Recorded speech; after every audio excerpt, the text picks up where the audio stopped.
The world that we live in today is changing at a remarkable pace.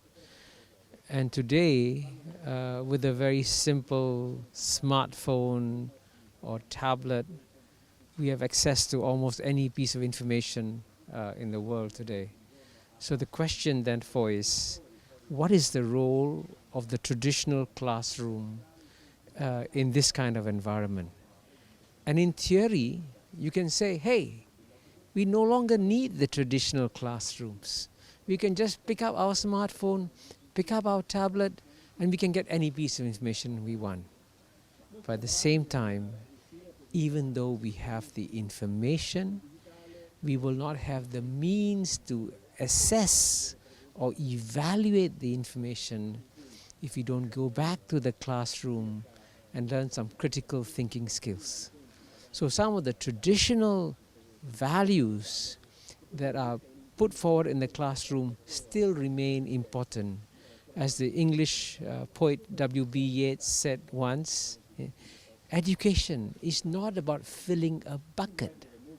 Education is about lighting a fire in the mind. So you still need the classroom. You still need a place where the professors and the students interact and discuss things very critically and challenge every assumption.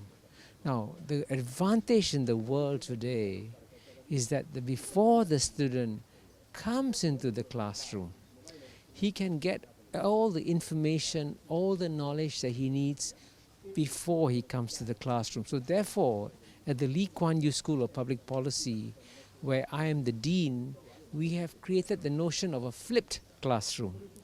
And in this flipped classroom, instead of the professor giving information to the students get all the information, read up all about it, and then they come to the classroom and then they discuss it with their professors. So it's changing the nature of education. It is empowering the students.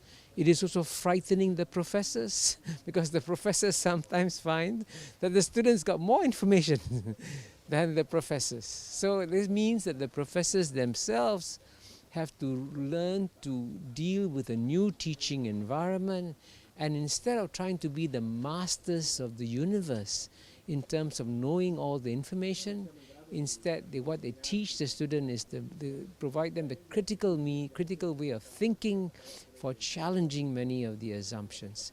And that's why I think all educational institutions, including the Lee Kuan Yew School of Public Policy, where I'm the dean, have to adjust and to adapt to the new knowledge economy that is emerging.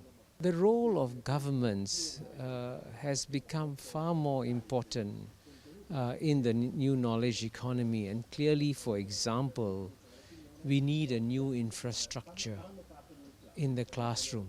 In the past, the teacher could go to the blackboard and with a piece of chalk, and that's it.